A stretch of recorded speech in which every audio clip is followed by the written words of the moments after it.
let's open up oxygen with our input file heatmesh.xml.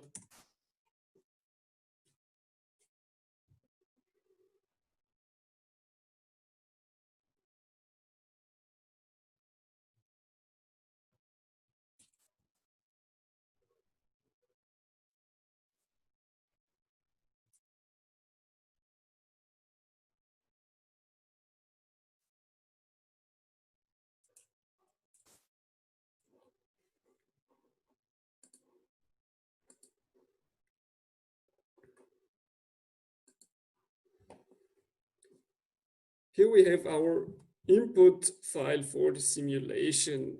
As usual, we have the important sections of the material assignment, where we have to specify our temperature difference. So dt is the temperature difference. We define a variable that we'll use subsequently.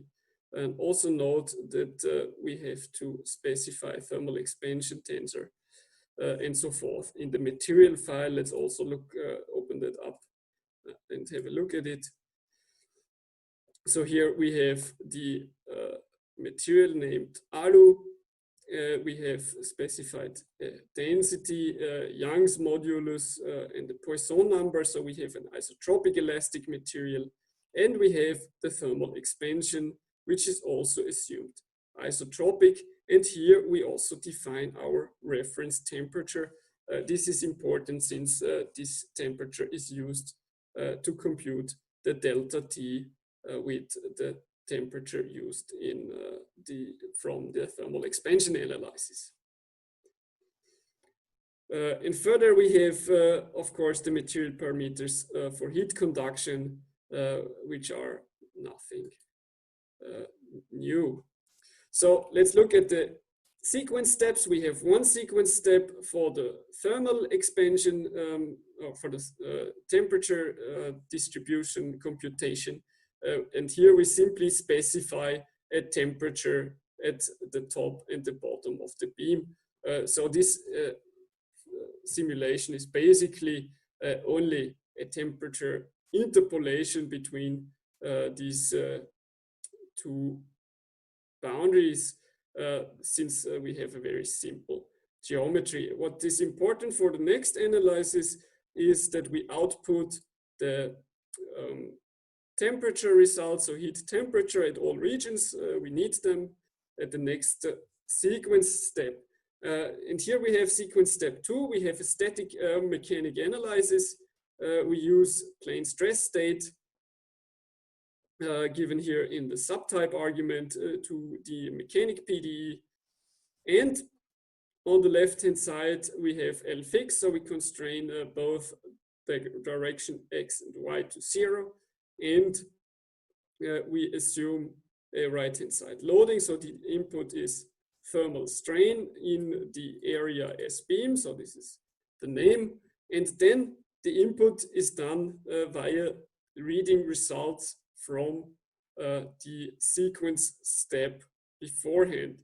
You could also do the input by simply specifying a value. If you want to specify a value, you can do this directly in the thermal strain tag.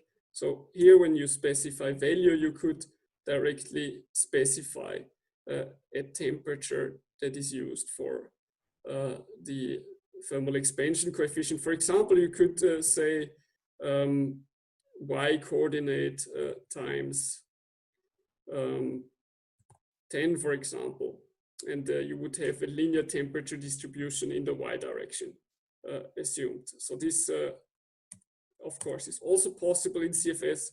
However, for a general problem, you need to compute the temperature field, and you can't specify it analytically. That's why we load the results from the previous sequence step, index 1, and we want to load the quantity heat temperature from the PDE heat conduction, and the time frequency mapping is not relevant since we only have one time step in the static heat conduction analysis. However, if you do something transient, you have to tell CFS++ how to map the